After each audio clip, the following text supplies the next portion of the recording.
Assalamualaikum warahmatullahi wabarakatuh. Halo teman-teman, kembali lagi bersama saya di mata kuliah Metodologi Penelitian Pendidikan. Nah, sebelumnya, perkenalkan dulu, nama saya Febrian Yoga Prakosa, NIM 19505241039, Program Studi Pendidikan Teknik Sipil dan Perencanaan, Fakultas Teknik, Universitas Negeri Yogyakarta. Nah, di sini kita akan membahas mengenai pengertian penelitian.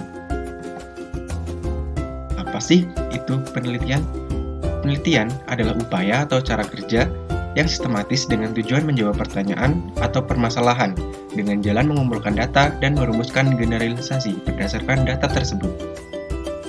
Di pengertian lain, penelitian adalah proses yang sistematis, logis, empiris untuk mencari kebenaran ilmiah atau pengetahuan ilmiah. Nah, di sini dapat disimpulkan bahwa penelitian adalah proses yang sistematis, logis, yang bertujuan untuk memperoleh pengetahuan atau memecahkan masalah berdasarkan pada data empiris dengan metode ilmiah atau pengetahuan ilmiah. Kemudian, masalah-masalah di pendidikan yang pertama, komponen narrow input. Karakteristik pribadi peserta didik atau siswa atau mahasiswa seperti kecerdasan, motivasi belajar, kemampuan berkonsentrasi dalam belajar, kebiasaan belajar, dan sikap belajar. Yang kedua, instrumental input, meliputi karakteristik kepribadian guru, kurikulum, dan sumber belajar. Yang ketiga, environmental input, yaitu iklim lingkungan keluarga, lingkungan sekolah, kelompok teman sebaya, kehidupan beragama, fasilitas pembelajaran, dan kondisi kehidupan sosial ekonomi politik. Yang keempat adalah proses, yaitu kualitas interaksi guru-anak, penerapan metode-metode pembelajaran, dan pemanfaatan teknologi pendidikan dalam pembelajaran. Yang kelima adalah output, yaitu prestasi belajar, kualitas sikap dan perilaku, dan keterampilan atau kecakapan. Nah, selanjutnya ke jenis penelitian. Yang pertama, dari jenis data yang diperoleh, penelitian dapat dikelompokkan ke dalam penelitian kuantitatif dan kualitatif. Yang kedua, dilihat dari sudut penerapan hasil. Penelitian dapat dikelompokkan ke dalam penelitian dasar atau basic research dan terapan atau applied research. Yang ketiga, dilihat dari sudut proses atau metode. Penelitian dapat dikelompokkan ke dalam penelitian historis, deskriptif, eksperimen, korelasional, tindakan, kasus, dan pengembangan. Nah, di sini kita akan bahas terlebih dahulu mengenai penelitian kualitatif.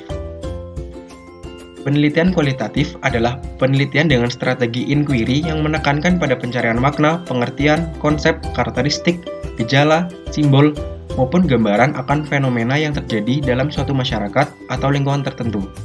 Memiliki fokus dan multi metode yang beragam sesuai dengan tujuan penelitian, bersifat alami, holistik, menekankan pada kualitas, dan dipaparkan secara naratif. Karakteristik penelitian kualitatif mencakup tentang deskriptif yang mendetail terkait situasi, kegiatan, atau peristiwa maupun fenomena tertentu, baik menyangkut manusianya maupun hubungan dengan manusia lain. Lalu, pendapat langsung dari orang-orang yang telah berpengalaman, pandangannya, sikapnya, kepercayaan, serta jalan pikirannya. Selanjutnya, cuplikan dari dokumen laporan, arsip, dan sejarahnya. Yang terakhir, deskripsi yang mendetail tentang sikap dan tingkah laku seseorang.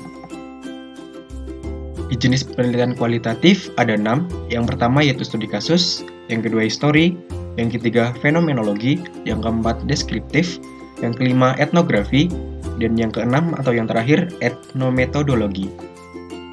Kemudian, kita akan membahas tentang penelitian kuantitatif. Penelitian kuantitatif merupakan penelitian yang memandang tingkah laku manusia dapat diramal dan objektif dan dapat diukur. Instrumen dalam penelitian ini harus valid dan reliable, atau keajegan, konsisten, kestabilan, serta analisis statistik yang sesuai dengan tepat, sehingga hasil penelitian yang dicapai tidak menyimpang dari kondisi sesungguhnya. Hal yang perlu diperhatikan yaitu pilihan masalah, identifikasi masalah, batasan, rumusan, serta penetapan populasi dan sampel. Karakteristik penelitian kuantitatif yang pertama, penelitian dilakukan dengan menggunakan rancangan terstruktur, formal, dan spesifik, dan memiliki rancangan operasional yang mendetail. Yang kedua, data yang dikumpulkan bersifat kuantitatif atau dapat dikuantitatifkan dengan menghitung atau mengukur. Yang ketiga, penelitian ini bersifat momentum atau menggunakan selang waktu tertentu atau waktu yang digunakan pendek. Yang keempat, penelitian ini memerlukan hipotesa atau pertanyaan penelitian yang perlu dijawab dan sesuai dengan tujuan. Hipotesa ini sendiri adalah kebenaran sementara yang perlu dibuktikan.